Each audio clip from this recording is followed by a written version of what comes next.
¿Quién es Dios? Qué pregunta tan difícil.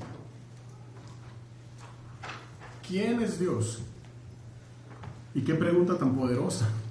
¿Quién es Dios? Qué pregunta parece fácil, pero a la vez no.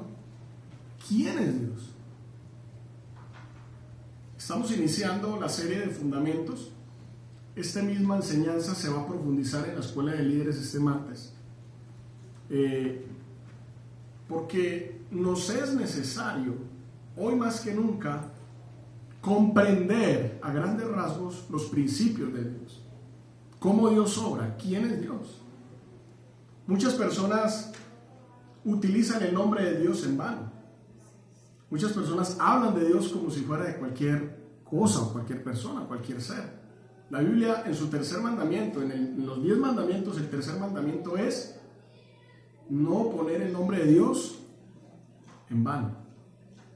No hablar de Dios de cualquier manera. Los antiguos hebreos ni siquiera se atrevían a copiar el nombre completo de Dios. El nombre de Dios está últimamente, lastimosamente, hablado en cualquier lado como si fuera cualquier cosa, irreverentemente, rápidamente, sin cuidado, sin reverencia. Pero necesitamos hoy más que nunca saber quién es Dios.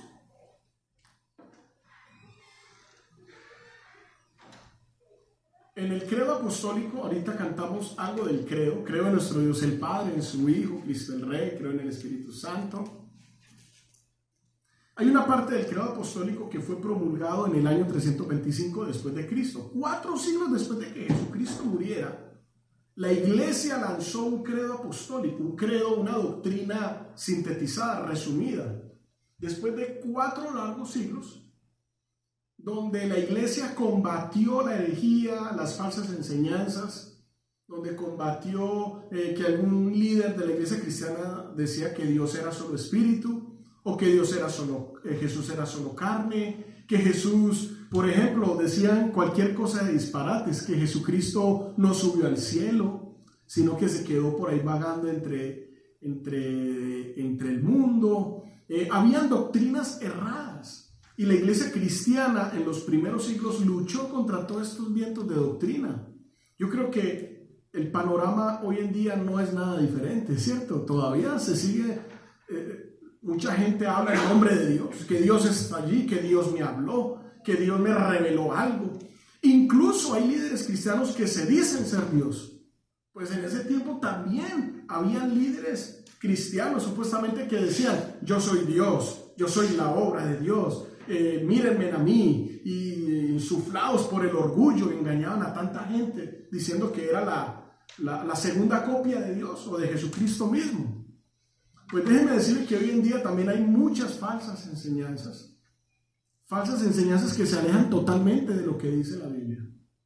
Parte de este credo que fue publicado en el Concilio de Nicea en el año 325 después de Cristo, yo creo que lo leamos todos juntos, si usted lo puede leer, si usted tiene buen ojo. ¿Qué dice ahí? 1, 2 y 3. Creemos en un solo Dios, eternalmente existente e infinito, el soberano del universo, que Él solo es Dios, creador y administrador, santo en naturaleza, atributos y propósito, que Él, como Dios, es trino en su ser esencial, revelado como Padre, Hijo y Espíritu Santo. Ese es el parte del credo apostólico, que Dios es trino en su ser, ¿qué? Esencial, revelado como ¿qué? Padre, Hijo y Espíritu Santo. Yo creo que usted abra la Biblia, o si lo pueden ahí, lo pueden ver también aquí, en Colosenses 1, 16 al 17, unos siglos antes de que se dijera el credo apostólico. El apóstol Pablo habló esto a la iglesia de Colosas. Colosenses 1:16 dice, porque por medio de Él, ¿quién es medio de Él? Jesucristo. Porque por medio de Él fueron creadas todas las cosas en el cielo y en la tierra. Hablando de Jesucristo y Dios a la misma vez. Amén.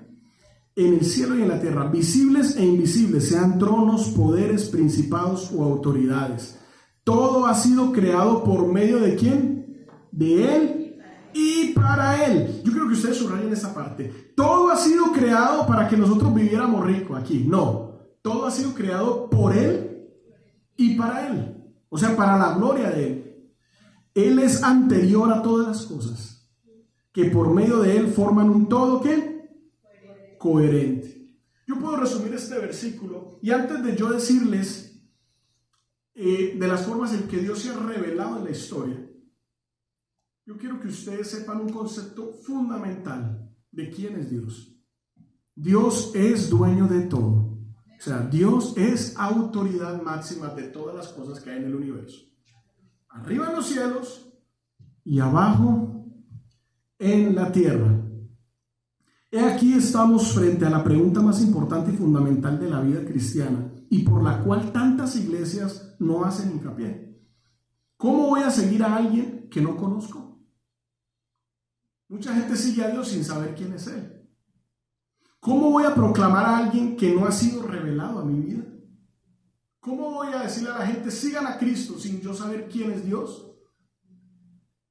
¿Cómo podré enseñar la palabra de Dios bendita a mi familia y a mis discípulos sin saber sus rasgos más esenciales? Claro está. Es imposible conocerlo completamente. Desde ya yo les voy a decir, conocer completamente a Dios es imposible. Peor aún, entenderlo y entender sus misterios, su soberanía. Pero lo que sí debemos tener claro es su autoridad sobre todos los seres, entes e instituciones. No nos corresponde a nosotros entender a Dios. No nos corresponde a nosotros entenderlo completamente, porque Él es inentendible. De hecho, yo le hago una pregunta. ¿Cierto que Dios ha hecho cosas inentendibles para nosotros? Cosas que uno no entiende, pero ¿por qué? No es justo. Muchas veces decimos, esto no es justo conmigo, Dios, y le reclamamos a Dios. Aquí, ¿cuántos han luchado con Dios? Yo he luchado con Dios varias veces. Y le he hecho muchas preguntas, Señor, pero ¿por qué me vino este problema justamente ahora que no lo quiero, ¿cierto? ¿Y por qué me vino esta enfermedad? ¿Y por qué esta persona me hiere tanto? Sabiendo que yo lo que le doy es amor y le doy bendición y esta persona me responde con severa grosería. Hay cosas que uno no entiende bajo la razón humana, pero Dios en su soberanía, en su razón soberana, Él sabe por qué nos permite vivir ciertas cosas, que a lo mejor al cabo de los años las vamos a entender después. ¿Cierto que sí? Yo no entendía hace 10 años por qué yo vine a este país, yo no lo entendía, pero ya después de 10 años yo me doy cuenta, ya sé por qué Dios me traía, ¿cierto? Y ya sé por qué Dios me dio estas pruebas, me permitió vivir estos problemas. Ya sé por qué Dios me dio esas bendiciones para ese tiempo. Lo que debemos entender antes que nada es que por encima de nuestros caprichos, por encima de nuestras razones, por encima de nuestros pensamientos, hay un Dios de autoridad. Amén. Dígalo conmigo, Dios de autoridad. Yo quiero que sepa que Dios es un Dios de autoridad. Antes de nombrar las formas en que Dios se ha revelado, es menester dejar claro todos sus atributos. Hay atributos de Dios, anótalos y téngalos presentes. Él es eterno, Él es infinito, sin principio y sin fin. Él es libertador, Él es santo, justo, bondadoso y justiciero. Él es un ser lleno de gracia, lleno de gracia. Es menester dejar todos sus atributos, pero todos estos atributos que acabé de mencionar descansan, se apoyan en lo más grande que Él es. ¿Qué es lo más grande de Dios? Su autoridad. Él perdona pecados. Amén. Él arregla las embarradas que el hombre hace. Amén, ¿cierto? El hombre la embarró, la regó, dicen los mexicanos, ¿cierto? Desde el huerto del Edén. Y Dios dijo, no, ya el hombre lo dañó todo, ya dejémoslo así. Cerramos el huerto ya. Ya no cree, no. ¿Qué hizo Dios? Arregló, restauró a pesar de la caída. Les dijo, es mejor que se vayan, chicos, del huerto, pero no me vuelven a regresar al huerto. A ustedes les va a pesar unas consecuencias por haber pecado, pero los voy a dejar vivir, ¿cierto? Pero Dios en medio de todo arregla las cosas. Nosotros hemos pecado y eso por nuestros pecados los planes de Dios no se van a parar. Los planes de Dios seguirán. Amén. Con o sin nosotros. Solo que Él va a usar otras personas. Él va a hacer unos arreglos, digámoslo así, hablando vulgarmente. Él se las va a inventar porque Él es soberano. Amén. Y a pesar de nosotros, Él sigue siendo Dios. Él mantiene su autoridad. Todas estas descripciones que yo les acabo de decir, eterno, justo, infinito, sin principio y sin fin, descansan en lo que Él siempre requiere, su autoridad. Si nos detenemos a leer bien el pasaje de Colosenses, el que acabamos de leer, yo quiero que usted lo tenga bien en claro, porque por medio de Él fueron creadas todas las cosas, en el cielo y en donde más, en la tierra, visibles e invisibles, sean tronos, poderes, o sea, todo ha sido creado por medio de Él y para los seres humanos, para sus hijos. Mire que hay cosas que Dios no negocia, y lo único que Dios no negocia es su autoridad. Dios perdona pecados, Dios arregla las cosas, Dios restaura, pero nunca comparte su autoridad. Es una descripción que quiero que los líderes, que vamos a verlo un martes en la escuela de líderes, lo tengamos claro. Y toda la iglesia. Dios nunca comparte su autoridad. Él no la comparte. Él es Dios en los cielos y en la tierra, de lo visible y de lo invisible. Él es Dios en todo, Él gobierna todo. Por eso decimos, aquí en la iglesia lo adoramos, pero también lo adoramos en la casa. ¿Cierto? Él es Dios aquí en la iglesia, pero también fuera de ella. ¿A cuántos en el trabajo? Yo cuando trabajo y hago mis cosas, yo todavía sigo orando en la mente, pues obviamente no lo hago con tanta devoción como en la iglesia o en mi casa, pero en el trabajo Él sigue siendo mi Dios. Amén. En la casa Él sigue siendo mi Dios. En la calle Él sigue siendo mi Dios. Cuando me ven, Él sigue siendo mi Dios, y cuando no me ven, también Él sigue siendo mi Dios. Él es Dios en lo visible y en lo invisible. Todo está sustentado en su autoridad. Los requerimientos para Adán y Eva. Mire pues, ¿se acuerdan de Adán y Eva? Dios le pidió, no me toquen el árbol. Él ahí estaba pidiendo ¿qué? Él estaba ahí refrendando su autoridad. Porque si Dios no tuviera en cuenta esto, Él dice, bueno, toquen todo, hagan, incluyendo el árbol que yo no les... hagan lo que quieran. No, Él dijo, disfruten, pero tengan en cuenta que aquí hay un árbol que es mío, no me lo toquen. Usted como papá, como mamá, usted le da privilegios a sus hijos, ¿cierto que sí? Hasta los lleva a ice cream.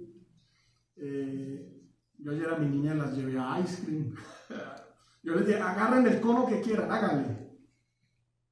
Después jugamos, hicimos cositas pues como papá y como hijos. Y bueno, y yo como papá pues les doy muchos privilegios a mis hijos. Pero cuando mis niñas se me meten al campo de la autoridad, yo ahí no cedo. Yo les digo, hasta ahí, chicas. ¿Quién manda? Uno no tampoco va a decirle y va a restregarle la autoridad, no, pero usted sí tiene que mantener como padre de familia su autoridad. Sí, hay padres que dicen, no, es que él y yo somos amigos. No. Es papá y él es hijo. Amén. Aunque usted pueda ser muy amigable con su hijo, pero que su hijo no pierda de vista lo que es usted. Usted es papá, usted es mamá. El profesor, es que esos profesores son muy chéveres, son muy buena gente. Uy, qué chévere, qué cool. Uy, pero por más cool que sean, son sus profesores. Hay un policía. Y sobre todo, hay un Dios. Él nos ama. Esto yo quiero que ustedes sepan doctrinalmente, hermanos. Él nos ama. Él les dijo a Adán y Eva, coman lo que sea, pero sepan que yo soy Dios. Amén. Coman de los frutos, coman lo que quieran, pero sepan que hay un árbol, el bien y el mal, que ustedes no pueden tocar. Yo soy Dios. La autoridad, los requerimientos, la autoridad de Dios fue requerida para Adán y Eva cuando Dios llamó a Abraham. a Isaac y a Jacob, cuando estableció las 12 tribus, él dijo: yo soy Jehová, yo soy Dios. Ustedes han leído Deuteronomio, los 10 mandamientos, él siempre refrendando: yo soy su Dios y ustedes son mi pueblo. Siempre él poniendo de antemano que él es autoridad, él está arriba de nosotros. ¿Cuántos dicen amén? Entonces, los 10 mandamientos, ¿cuál es el primer mandamiento? Amarás al Señor tu Dios sobre todas las cosas. Amén. Cuando los fariseos le preguntaron a Jesús: ¿y cuáles son los mandamientos más importantes? Jesucristo resumió los 10 mandamientos en 2. ¿Qué dijo? Amarás al Señor tu Dios con todo tu corazón, con toda tu mente, con todas tus fuerzas, ¿cierto? Amar a Dios, a tu Dios.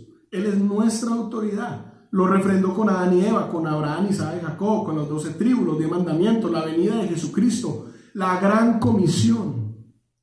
Por tanto, id y hacer discípulos, ¿cierto?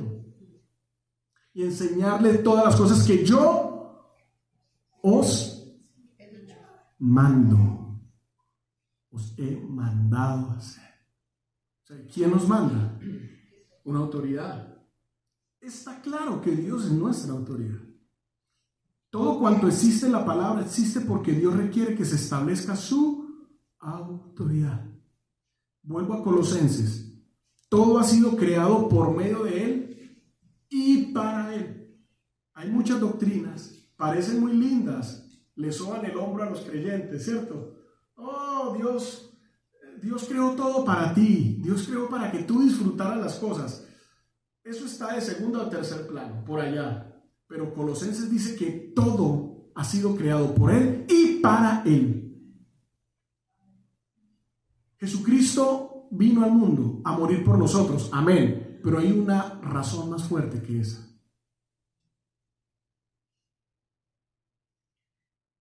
En muchas predicaciones hemos visto, ¿cierto? Uy, Jesucristo murió por nosotros.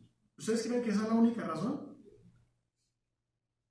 ¿Qué razón hay más de peso por la cual Jesucristo vino a este mundo a morir en la cruz?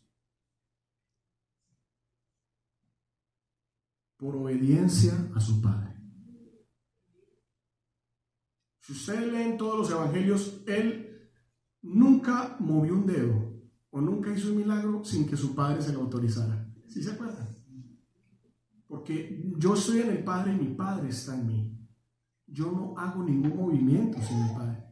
Léanse San Juan capítulo 11, cuando Jesucristo resucitó a Lázaro. La gente le reclamó a Jesucristo: ¿por qué vino tarde? Marta y María le reclamaron a Jesús: ¿por qué viniste tan tarde, maestro? Y la gente le reclamó, le hizo reclamos, que por qué, si hubieras venido antes, a lo mejor Lázaro no hubiera muerto. Pero ¿qué decía Jesús en ese pasaje? Es que yo no vine hasta que el Padre me haya autorizado a venir aquí. El Padre no me permitió venir aquí a Betania antes, pero para esta hora he venido, para que Él se glorifique. Y de hecho se glorificó el Padre, porque Jesucristo resucitó a Lázaro. Para Dios no hay nada imposible. Para nosotros, el tiempo de nosotros, queremos limitar a Dios. Señor, bueno, yo te voy a poner una señal para diciembre. Yo era uno de esos, siempre se la ponía en diciembre. Señor, si en diciembre no pasa esto, pues me muevo. Si no pasa esto en diciembre, yo hago aquello. Y el Señor dice: ¿qué es diciembre para mí? ¿Qué es enero? ¿Qué es febrero? Yo hago las cosas cuando yo quiera. Amén. Él es soberano. Esto es lo que tenemos que entender hoy. Que Él es soberano. Amén. Y que Él tiene su autoridad. Lo más importante, el propósito de la revelación divina es establecer su autoridad. O sea, Jesucristo, la palabra, la Biblia, todo lo que tenemos es para establecer su autoridad. No es para que haya milagros en nosotros, no es para que... A veces yo orando me vuelvo muy egocéntrico. No sé si a usted le ha pasado. Todo como que en la oración depende. Quiero hacer que Dios me vea a mí. Dios, mi cobija, mi carrito. Dios, ay, mi problema. Dios, mi enfermedad. Y yo sé que a veces las cosas nos agobian. Yo sé que sí. Y podemos expresarle al Señor todas estas cosas. Yo no estoy diciendo que no. Hazlo. Pero cuando ores, cuando camines, cuando vayas por cualquier lado, primero fíjate más en Dios que en ti mismo. Cuando nos fijamos más en Dios, Él obra a nuestro favor. Amén. Por eso Él dice, busquen primeramente mi reino, lo demás vendrá por añadidura. Pero nosotros nos ensimismamos. Mi problema, mi cosa, mi carrito, mi negocio, mi salud, mis cosas. Y yo a veces me tuve que pegar una cachetada en la cara. Señor, pero ¿qué está pasando? Estamos hablando más de mí que de ti, ¿cierto? En la oración tengo que fijarme más en Dios que en mí. Tengo que mirar a Dios. Dice Hebreos, puesto los ojos en Jesús. Amén. Nuestra mirada debe ir hacia Dios y menos hacia nosotros. Parece, es un ejercicio que tenemos que comenzar a realizar. Fíjate más en Dios y menos en ti, y los problemas se van a aplacar a la medida que tú te fijes más en Dios. Porque a veces no podemos con los problemas, porque nos fijamos mucho en nuestros problemas y no nos fijamos nuestra mirada en el autor de la creación, en nuestro Dios. Fíjate más en Dios que en nosotros y establezca la autoridad de Dios. Ahora sí, ¿cómo se revela Dios? ¿Cómo se ha revelado Dios? ¿Cómo se ha mostrado Dios en la historia? El cristianismo tiene una diferencia grande y fundamental con las otras religiones del mundo. Todas las religiones contienen el principio de la búsqueda que el hombre hace de Dios o de lo que se cree que es la causa primera en el universo. Pero la fe cristiana descansa sólidamente sobre la convicción de que Dios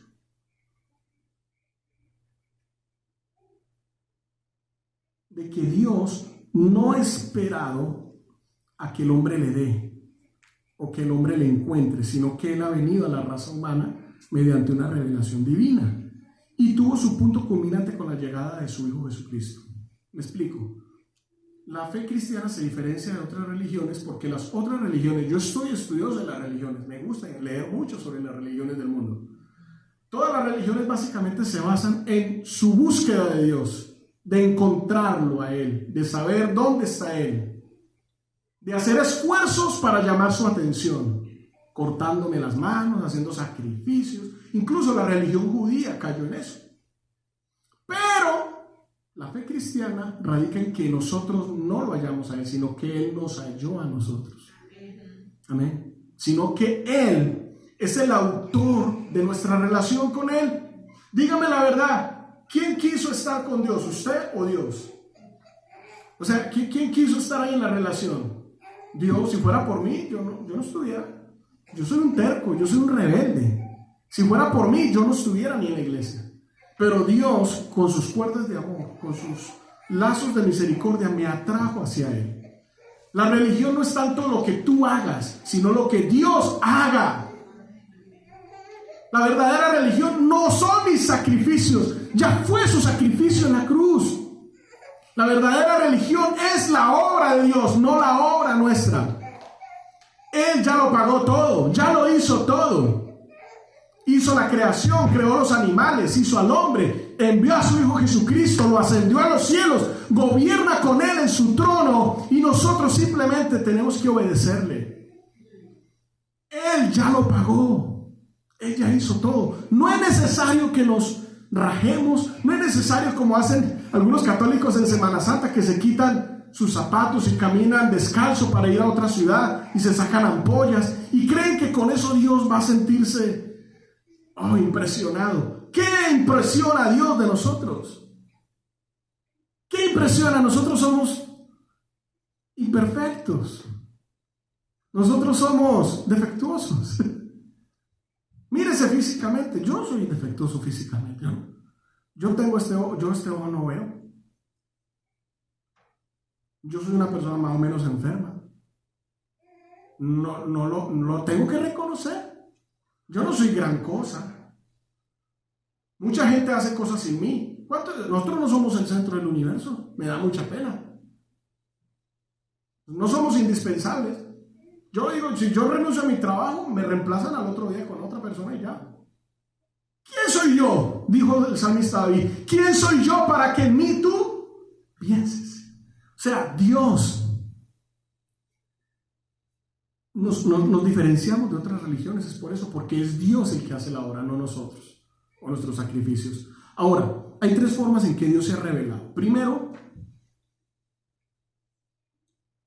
la revelación de Dios en la historia. Dios se ha revelado ¿en dónde?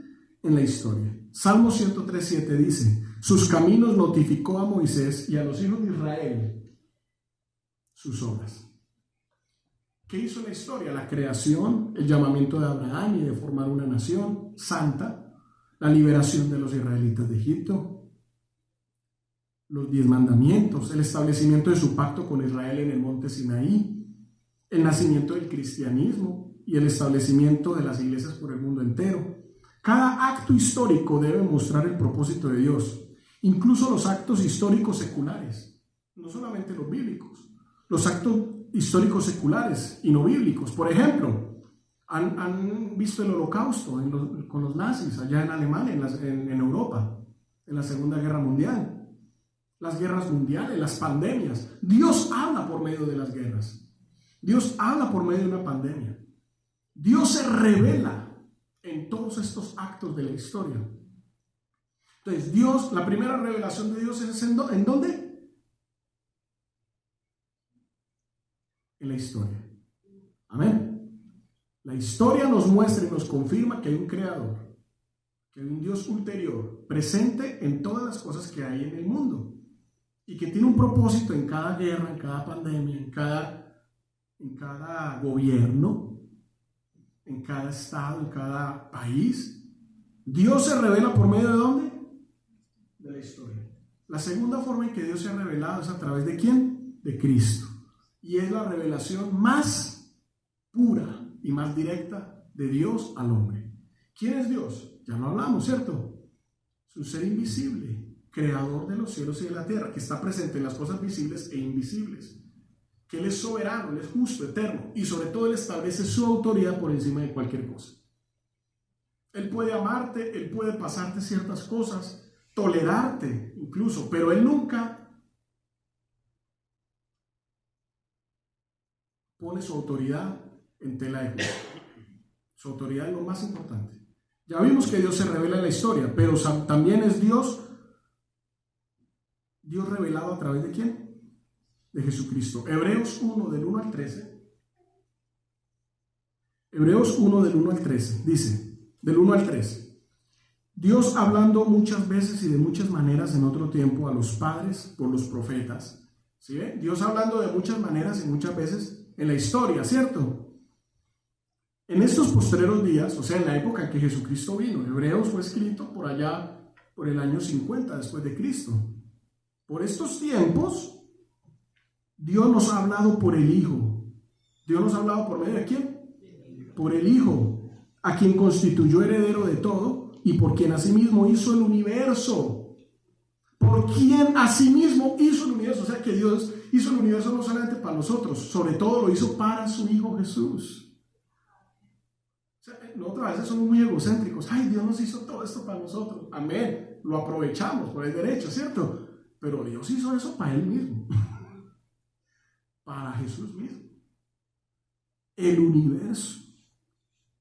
Y por quien asimismo hizo el universo, el cual siendo el resplandor de su gloria y la imagen misma de su sustancia, y quien sustenta todas las cosas con la palabra de su poder. Sustenta todas las cosas con la palabra de su poder. Entonces, pero la revelación suprema y por excelencia es la de Dios hombre. Dios mismo encarnado en Jesucristo, nuestro Señor para salvación del mundo y señorío del universo. Esto es doctrina pura y esta es la esencia del Evangelio. Dios se encarnó en un hombre llamado Jesucristo. ¿Cuántos dicen amén? Hay muchos cristianos que todavía no saben esto y lo dicen con una ignorancia. Ah, Jesús fue espíritu. ¿Ustedes creen que Jesús fue espíritu solamente? ¿O Jesús fue un hombre? Esto es doctrina. Pero también fue Dios a la vez. También. Dios fue hombre, pero también, siendo hombre, fue Dios. Esto es un misterio doctrinal. Jesucristo es la fiel representación de Dios en un hombre. Dios Dice 2 Corintios 5:19. 2 Corintios 5:19 dice: Dios estaba en Cristo reconciliando consigo al mundo. ¡Wow! Pablo, ¿qué dice? Dios estaba ¿en qué? En Cristo. O sea, Dios era Cristo. Dios estaba en Cristo reconciliando consigo ¿a quién? Al mundo. Entonces, la segunda revelación, Dios se ha revelado en la historia y por medio de ¿quién más? De Jesucristo. Dios mismo vino en Jesucristo al mundo a morir por nosotros y a cumplir su propósito primeramente. Amén. Dios es Jesucristo. Mucha gente cree, oh, Jesús fue un fantasma. No, Jesucristo fue un hombre. Recuerden, el versículo más corto de la Biblia demuestra su humanidad. Jesús lloró. ¿Eso qué significa? Que fue un humano, que tuvo emociones. ¿Ustedes recuerdan otras cosas de humanidad de Jesucristo? La Biblia dice que en el huerto de Getsemaní, tal era su angustia que le caían, que su sudor eran como grandes gotas ¿de qué? De sangre. ¿Qué más? ¿Qué más demuestra la humanidad de Jesús? Incluso después de resucitado. Porque después de resucitado, le dice a Tomás, y Tomás, no, yo no creo sin qué, sin ver. Pero le presentaron a Jesús y él, mire, Tomás, aquí están las marcas de la cruz. Jesús fue hombre, pero también fue Dios. Amén. Entonces, Dios estaba en Cristo reconciliando consigo al mundo, 2 Corintios 5:19. Entonces, Dios se ha revelado, ¿en dónde? Yo creo que lo tengan en claro. En la historia. Y esta es muy importante. En la palabra, en la Biblia, en las Escrituras. La tercera forma en que Dios, y aquí sabemos quién es Dios. Si usted quiere saber quién es Dios, hay que leer la Biblia. Por eso mucha gente sale siendo engañada y estafada por muchas religiones, porque le comen cuento a los líderes. Y dicen, no, yo estuve en tal monte y allí Dios se me reveló, y wow, y usa unas palabras y una jeringonza bastante elocuente, y la gente, oh, uy, qué energía la que tiene este profeta, este hombre, oh, wow. Y la gente, en vez de leer la palabra, se ponen a creer cosas y promesas falsas de hombres o mujeres que tienen poder de convencimiento, que tienen una capacidad de discurso. La verdad, la mayoría de estafadores religiosos son personas que tienen tienen una labia tremenda. ¿Entienden? Yo hasta los envidio en esa parte. Decimos en Colombia, se peinan con la lengua. Mejor dicho, tienen una labia. Pero Pablo dice, no le creáis. Por sus obras y sus frutos los conoceréis. No es tanto el que más habla, es el que más frutos demuestra. El que más frutos de carácter demuestra. Y el mayor fruto que tenemos en nuestras manos aquí, díganlo conmigo, es la palabra de Dios. Es el fruto de tantos apóstoles que fueron martirizados. Es el producto de tantos profetas que fueron vituperados y fueron rechazados por el mismo pueblo de Israel. La palabra de Dios, hermano, donde usted la tiene, es el resultado de tantos sacrificios de tantos hombres de Dios santos que Dios usó en su tiempo para revelarnos quién es Dios. ¿Cuántos dicen amén? Entonces, Dios se revela ¿en dónde? También en las Escrituras. Salmo 119, versículo 9 dice, Salmo 119, 9.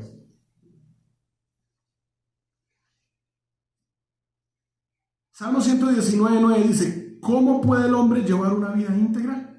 Viviendo conforme a su palabra. Yo te busco con todo el corazón, no dejes que me desvíe tus mandamientos. En mi corazón atesoro tus dichos para no pecar contra ti. Por eso la iglesia no se mueve en emociones necesariamente. Yo sé que las emociones son útiles. Yo no estoy diciendo que no lloremos, que nos saltemos. Al contrario, debemos danzar, amén. Cuando yo les digo, acompáñenme con las palmas. O sea, vamos a ser más animaditos, amén. Vamos a saltar, vamos a movernos, pero de eso no dependemos. Tenemos que ir a las Escrituras. Amén. Tenemos que ir a la Biblia. Porque la Biblia fue el instrumento divino para comunicarnos su palabra. Es el instrumento divino para comunicarnos ¿qué? La palabra. ¿La palabra de Dios dónde está? En la Biblia. Yo les voy a decir algo. Y yo se los doy a los del plan del maestro, cuando yo les doy el segundo paso, que es que Dios quiere hablarte. Es el segundo paso, ¿cierto? Y ahí les enseño que hay que leer la palabra todos los días. Pero yo les hago esta introducción. ¿Dios habla por sueños? ¿Sí o no? Sí. Uy, Dios nos ha hablado por sueños.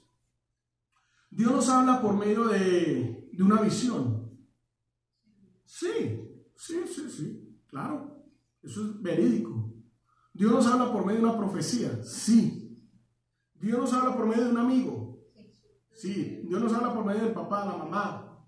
Por medio de un pastor. Claro que sí, porque la palabra de Dios transmitida cada 8 días aquí en los domingos, ¿cierto?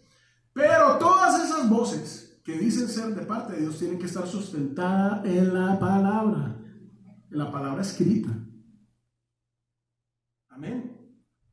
Entonces, todo sueño, toda visión tiene que estar armonizada con lo que dice la palabra de Dios en la Biblia. Amén. Pero he tenido varias luchas con varios hermanos así. Que, todos son sueños, pero no leen la Biblia, no la agarran, no la leen. Entonces, ¿yo cómo sé que de verdad sea Dios? Pero ellos dicen que es Dios. Recuerden el tercer mandamiento de Moisés: no mencionar el nombre de Dios en vano. Cuidado con mencionar el nombre de Dios para todo, ¿cierto? Usted va a encontrar los misterios y la revelación de Dios en la palabra, porque la Biblia fue el instrumento divino para comunicarnos su palabra. Aunque fueron hombres los que escribieron la Biblia, estos fueron seleccionados por Dios e inspirados por el Espíritu Santo para que nos comunicase el plan de Dios. Fueron seres humanos, pero fueron escogidos por Dios mismo para darnos la palabra. I'm sorry for us. Lo siento por nosotros. No fuimos escogidos para eso. No somos más que Pedro ni Pablo. No somos más que Daniel. No somos más que Moisés. Respeto a esos hombres que Dios escogió para darnos su palabra. Amén. Hay muchos cristianos que se equiparan con Moisés. Pero si Moisés lo dijo, yo también lo digo. Si Pablo lo dijo, yo ¿por qué no? Ellos fueron hombres. ¿Han escuchado cristianos diciendo eso? Fueron hombres que Dios seleccionó para dicho propósito, para tremendo propósito. Entonces no nos podemos ni comparar con Dios, pero tampoco con estos hombres de Dios. Dios los seleccionó para que dijeran una palabra. ¿Que pecaron? Yo creo que sí, pero que Dios los seleccionó para un propósito. Amén. David fue uno de ellos, pero Dios los seleccionó para un propósito. La Biblia no es cualquier libro. Es más, es el libro de los libros de por excelencia. ¿Cuántos aman la palabra? Amén. ¿Tiene la Biblia en su mano? Denle un abrazo, ame la palabra de Dios. Dígale, yo quiero leer esa palabra. Como leo el Facebook, ahí a cada rato bajando el Facebook o el Instagram, yo leo más la Biblia que el Facebook. ¿Cuántos dicen amén? Yo estoy preocupado con las redes sociales, por eso, porque le quita mucho tiempo a los creyentes. La verdad que sí.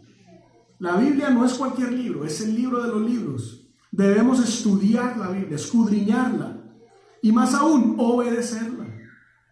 Todo libro o material que leamos y estudiemos debe sopesarse con la autoridad de las Escrituras. Usted puede leer otros libros, pero que esos libros refuercen lo que usted ya había leído previamente en la palabra. Amén. Yo estoy investigando un libro actualmente sobre la historia de la iglesia wesleyana.